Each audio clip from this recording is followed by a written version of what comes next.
Bonjour et bienvenue au balado Les Exportants, une initiative de Carrefour Québec International. Nous poursuivons nos balados spéciaux pour les exportateurs étoiles et aujourd'hui, j'ai la chance de recevoir Edith Trachy de l'entreprise eSolution qui s'est démarquée dans la région de l'Estrie comme étant leader à l'exportation. eSolution, c'est quoi? C'est une entreprise qui regroupe des marques telles que Bestar et Bush, une compagnie qui vient d'être une compagnie américaine qui vient d'être achetée par le groupe. Donc, ils fabriquent des meubles et ils vendent majoritairement sur les plateformes web. Donc, c'est une belle formule. Ils tirent leur épingle du jeu très bien. Ils vont vivre assurément au cours des prochaines années une belle croissance. Avant tout, je vais discuter un peu avec Daphné Tousignan-Maurice de chez Desjardins, notre partenaire pour les exportateurs étoiles, qui nous parlera du taux de change et comment protéger vos transactions à l'international. Bonjour Catherine, bonjour à tous, j'espère que vous allez bien. Écoutez, aujourd'hui, j'avais envie de vous parler un petit peu des taux de change, mais principalement vous demander d'arrêter d'essayer de prévoir l'imprévisible. C'est vraiment difficile de savoir à combien vous allez pouvoir échanger une devise dans le futur. Où vous avez un réel contrôle, c'est de vous faire une stratégie de couverture pour pouvoir gérer ce risque-là. Donc, si aujourd'hui, vous faites une soumission pour vendre votre produit aux États-Unis et que vous établissez déjà le prix pour un paiement que vous allez recevoir dans 6 mois, sachez qu'il existe plein de produits pour vous aider à protéger votre marge bénéficiaire. Aujourd'hui, je parle entre autres de contrats de change à terme. Donc, vous pourriez tout de suite fixer un taux pour un échange futur. Je parle d'options sur devise qui vous permet aussi de participer au marché. Et je parle surtout de personnaliser votre stratégie à votre entreprise. On est là pour vous aider à mitiger vos risques, puis c'est vraiment important de le considérer dans votre modèle d'affaires. Donc, n'hésitez pas à consulter votre directeur développement services internationaux chez Desjardins pour pouvoir avoir une discussion en transparence pour qu'on puisse protéger votre entreprise des variantes qui sont incontrôlables.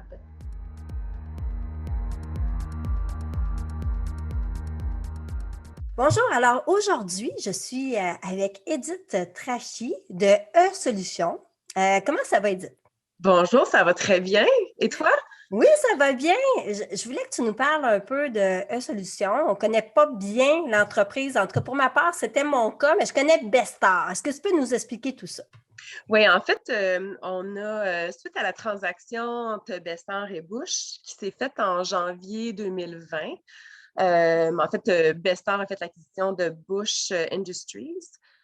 Et Bush Industries a aussi a 5 marques de commerce au niveau des produits. Là. Donc, évidemment, là, ils ont une plus grande gamme de produits. Alors, on se retrouvait avec une organisation avec Bestar, Bush avec les 5 marques de commerce. Donc, ce qu'on avait décidé, c'est de dire, puis on sait qu'on a la stratégie là, de faire d'autres acquisitions dans le futur. On s'est dit, on va créer une marque corporative qui est un peu le parapluie de toutes ces marques-là. Donc, on a créé eSolution, groupe d'ameublement. En anglais, eSolution Furniture Group. On est en Amérique du Nord, donc on a choisi les deux, on a déposé les marques pour les deux marques français et anglais. Donc, eSolution est devenue la marque ombrelle du groupe Bestar et Bush. Pour ceux qui ne connaissent pas bien l'entreprise, est-ce que tu peux nous expliquer un peu les marques comme Bestar? Qu'est-ce que vous faites? Donc, on est des experts, je dirais, en solutions de bureau. Donc, quand on regarde les produits qu'on offre, on a une très grande gamme de produits pour les bureaux à la maison et aussi au niveau du commercial pour les petits bureaux, du type 3-4 architectes ensemble ou 2-3 avocats, des petits bureaux comme ça où est-ce que tu as des professionnels qui se regroupent. Donc, on est vraiment des experts dans la solution d'ameublement pour le bureau, mais on a aussi des gammes de produits au niveau des salles à coucher, des chambres, des salles à coucher, le salon, beaucoup de rangements aussi. Bestar a une belle gamme de produits au niveau du rangement. Bush est également dans des solutions d'ameublement de bureau. C'est la plus grosse catégorie du côté de chez Bush. Mais on commence aussi à créer à designer des produits encore là, pour l'entrée des maisons, où est-ce qu'on peut mettre les chaussures, un peu plus de rangement dans les entrées. On a commencé aussi dans les bathrooms, donc Fait qu'on est en train de développer des gammes dans d'autres catégories. Salon, on va faire le lancement de notre nouvelle gamme de sofas bientôt. Donc, on se diversifie au niveau des catégories qu'on veut offrir à nos clients. Donc, vous avez vraiment réussi à vous nicher dans un monde très compétitif, le domaine du meuble. On a vu beaucoup d'entreprises tomber au cours des dernières années. C'est des meubles, si je ne me trompe pas, pour la plupart, qu'on peut monter un peu style IKEA. Est-ce que c'est bien ça? Exactement. Donc, on a fait Bestar et Bush. Dans les mêmes années, on fait le virement technologique vers offrir des produits sur des plateformes web.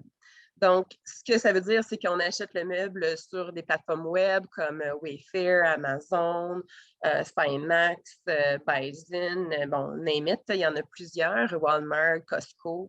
Donc, les gens peuvent acheter leurs meubles sur ces plateformes web-là. Et nous, dans le fond, une fois que c'est manufacturé, que le produit est en stock, on fait la livraison chez le client directement. Et de là, le client doit assembler son meuble. Donc, ça amène une certaine complexité. Là, quand on est rendu sur le web comme ça, il faut s'assurer que les meubles, on ne jette pas 5 boîtes au client, là, exemple, pour un petit meuble. Là. Donc, toute la solution de packaging est pensée en fonction de comment on fait pour livrer le produit en moins de boîtes possible pour diminuer les coûts, mais aussi tout le processus d'assemblage est pensé là, au niveau du design. Là, on veut pas que le produit soit trop complexe à assembler. Donc, tout ça est pensé là, quand on fait le design du produit. Donc, oui, c'est style IKEA. Puis c'est fabriqué à quel endroit? Nos meubles chez Bestar sont fabriqués entièrement au Québec, à l'usine de Lac-Mégantic et notre nouvelle usine à Sherbrooke. Donc, ça n'a pas changé. 100% de nos meubles sont fabriqués au Québec. C'est une très grande fierté pour nous aussi. On a des composantes qui viennent de la Chine, mais c'est l'assemblage et la fabrication est faite au Québec. Du côté des États-Unis, pour les marques de produits Bush, il y a aussi la fabrication qui est faite aux États-Unis, dans l'État de New York. On a une grande usine à Jamestown qui est un peu le même profil qu'à Lac-Mégantic. C'est bien, quand on a fait l'acquisition, il y avait beaucoup de ressemblances dans le profil des deux villes, les gens, comment que les gens de Lac-Mégantic et les gens de Jamestown sont. Donc, on a une grande usine là-bas où est-ce qu'on fabrique à peu près 50% des produits. Le reste est fait en Asie. Donc, on fait l'importation de produits en Asie et on les entrepose dans nos centres de distribution. Puis après, on ship aux clients. Mais tout le design est fait, par contre, en Amérique du Nord. OK. C'est vraiment, moi, je trouve que vous avez réussi à vous démarquer. Je pense que vous avez été précurseur dans la vente en ligne aussi. Est-ce que c'est possible, ça? Oui, effectivement, dans le milieu du meuble, là, les deux groupes, Bestar et Bush, ont été vraiment innovateurs dans ce domaine-là. Ça fait longtemps qu'on est sur le e-commerce. C'est pas récent, c'est pas une nouveauté. C'est quelque chose qu'on a bâti brique par brique, qu'on s'est amélioré, qu'on a innové. Donc, c'est une belle histoire là, que ce virage-là technologique, cette transformation-là e-commerce a été faite, mais ça fait plusieurs années. En ce moment, on est juste en amélioration continue là, de notre modèle. C'est quoi les défis de vendre en ligne comme ça? Il y en a plusieurs. En fait, je dirais, souvent les gens vont penser que c'est assez simple, hein, mais il y a une grande complexité au niveau de la vente en ligne. Ça part du design du produit, comme j'expliquais. Il faut vraiment penser, quand on design le produit, que ça va s'en aller chez le client dans des boîtes, shippées par UPS ou FedEx ou peu importe le transporteur. Donc, le design est fait en cette fonction-là. Fait que ça prend des gens qui comprennent notre modèle d'affaires, première des choses. Il faut que l'assemblage se fasse facilement par le client. Donc, il faut que nos instructions soient claires, qu'on ait des supports vidéo pour pouvoir aider les gens une fois que c'est livré sur place et que les gens puissent assembler leurs meubles. Donc, ça, c'est plus dans le design. Par la suite, comment on fait la mise en place de nos meubles? On a un meuble, bon, ben, il faut le mettre dans une pièce. Donc, on a toute une équipe d'artistes qui prennent le meuble, ils le mettent dans une pièce, puis le but, c'est de pouvoir que le client puisse imaginer son meuble dans sa pièce ou même inspirer, parce qu'on veut inspirer les gens dans leur nouveau décor ou dans leur réaménagement qu'ils font de leur pièce. Donc, tout le côté artistique est hyper important quand on design le produit, après on le prépare pour le commercialiser. Et puis, il y a toute une équipe là, technique, vente, qu'il faut qu'ils fassent toute la maintenance de mettre ces images-là sur les sites web, les prix, les updates au niveau du stock. Donc, il y a l'équipe de vente qui s'occupe de tout ça. Et là, après, il y a toute la structure technologique là, parce que c'est un nombre incroyable de transactions. Il faut que l'inventaire soit à jour en tout temps sur plein de plateformes. Donc, c'est une équipe multidisciplinaire qui doit travailler ensemble constamment avec des enjeux multiples à tous les jours. Donc, ça prend des gens qui sont capables de collaborer ensemble, ça prend des gens qui sont compétents, qui comprennent le modèle d'affaires de A à Z. Donc, c'est tout un challenge.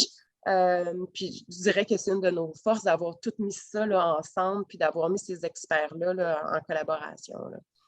Au niveau des plateformes de vente, quelles sont les plateformes qui sont le plus efficaces pour vous?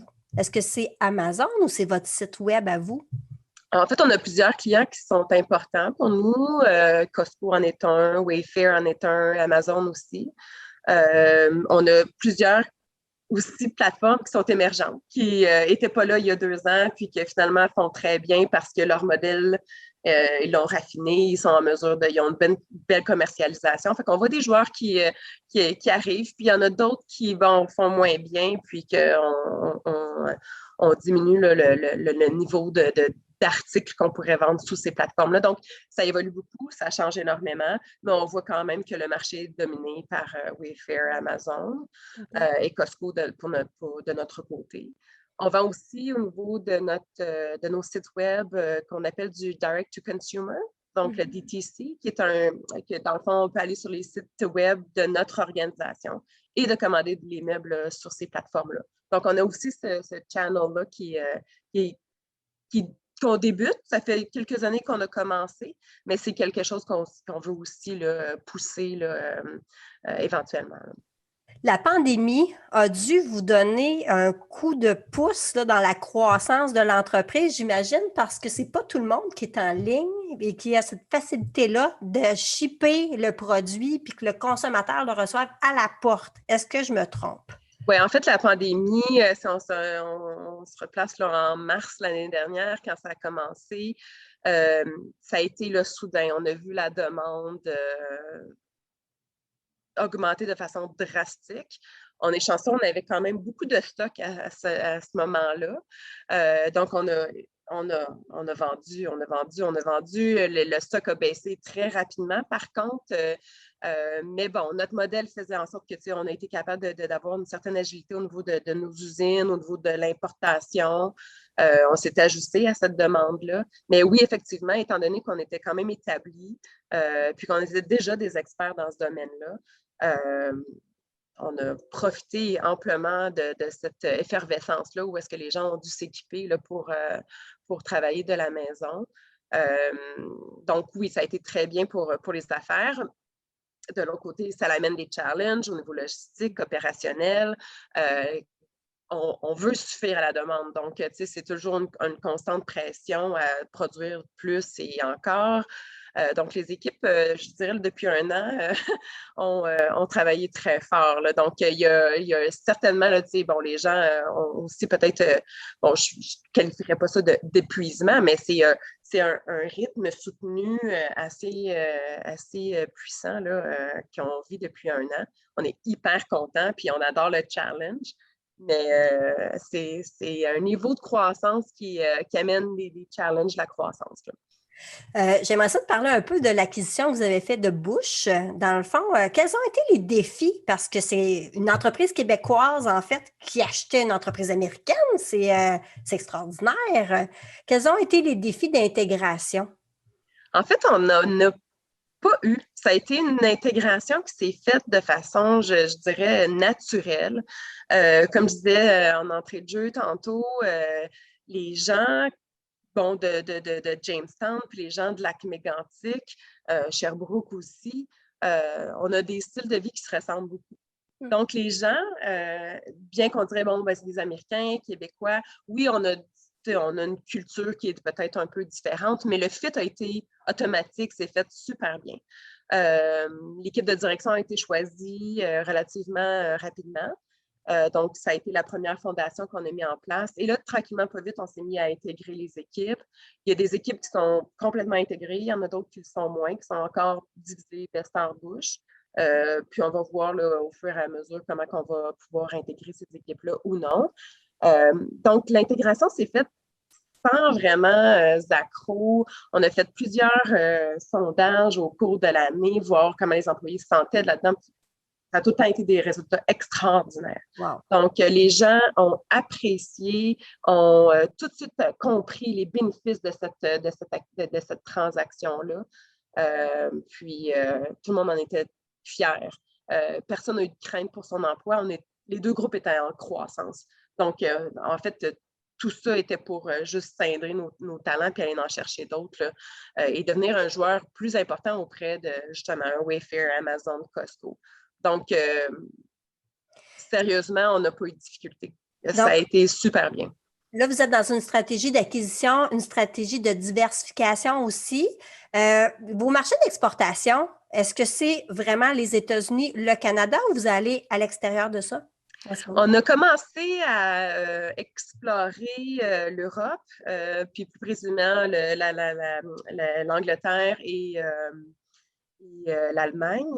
C'est via Wayfair. Donc, Wayfair est en train de vouloir développer son marché européen. Puis nous, on travaille avec Wayfair pour pouvoir les supporter là-dedans parce évidemment, ils aiment bien avoir le support de leur meilleur partner, je dirais, pour développer ces marchés-là. Fait qu'on les aide, on envoie quelques containers en Europe, mais c'est vraiment quelque chose qui est exploratoire. Ce n'est pas notre focus pour l'instant. On veut vraiment... le marché nord-américain est énorme.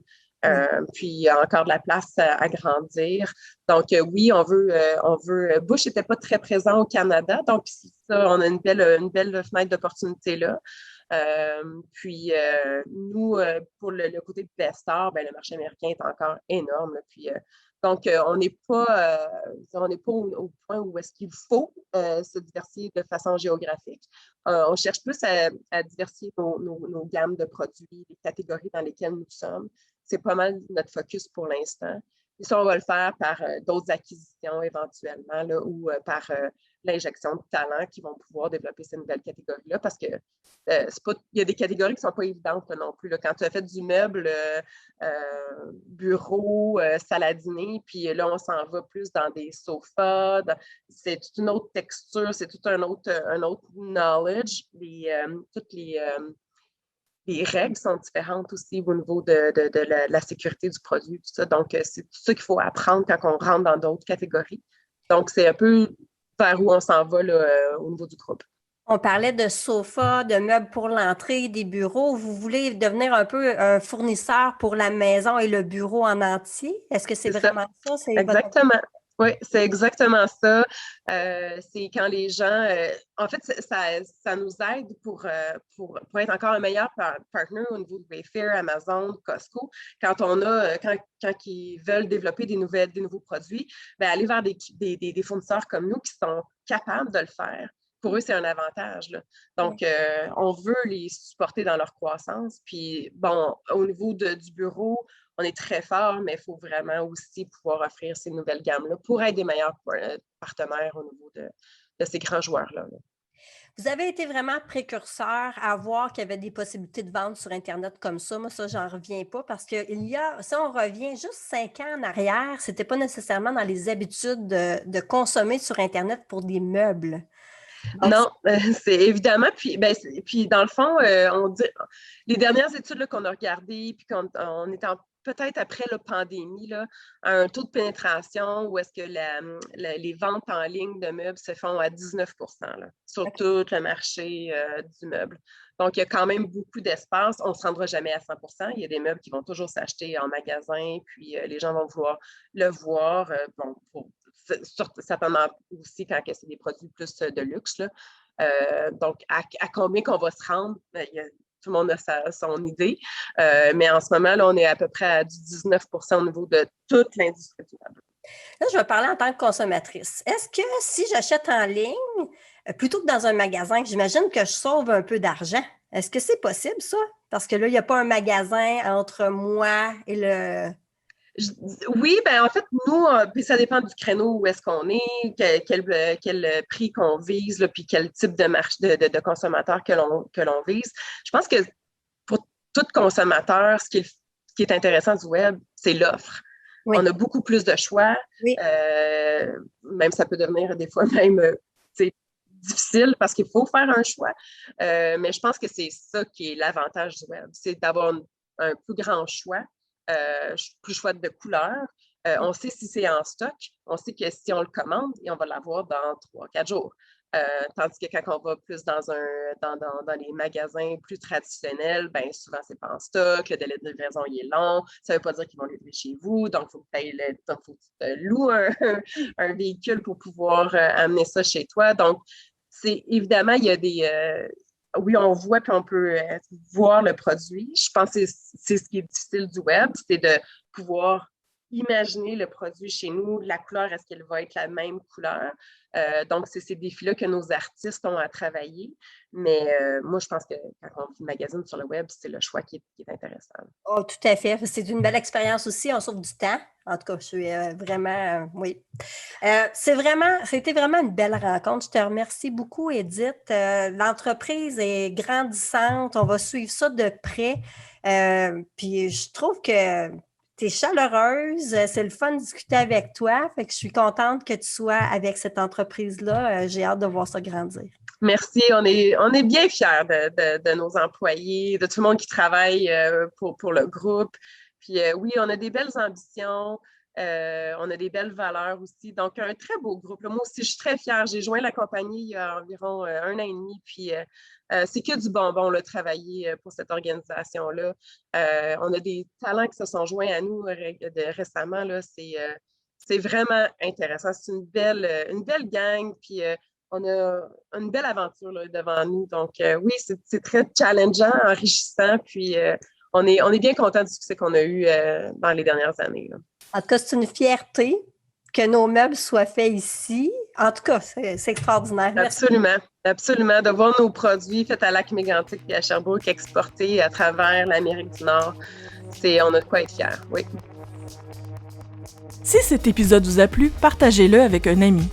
Nous serions reconnaissants si vous pouviez noter et évaluer notre série à l'endroit où vous écoutez vos balados, incluant Google Podcast, Apple et Spotify. Votre recommandation et vos commentaires aideront les auditeurs à nous trouver aussi. Merci à Desjardins, partenaire de l'événement Exportateur Étoile 2021. Cette série spéciale du balado Les Exportants est une production de Carrefour Québec International, tout droit réservé. Bravo aux lauréats et merci aux personnes qui ont participé à la création et à la mise en onde de l'épisode d'aujourd'hui. CQI remercie aussi ses partenaires financiers, Développement économique Canada et le gouvernement du Québec. Vous pouvez obtenir plus d'informations sur Carrefour Québec International sur notre site web au cqinternational.org. Le balado régulier Les Exportants sera de retour la semaine prochaine. Le prochain épisode de la série spéciale reviendra dans 2 semaines et ainsi de suite, en alternance tant qu'il y aura des lauréats. Merci d'avoir écouté Les Exportants, série spéciale Exportateur étoile 2021. À bientôt!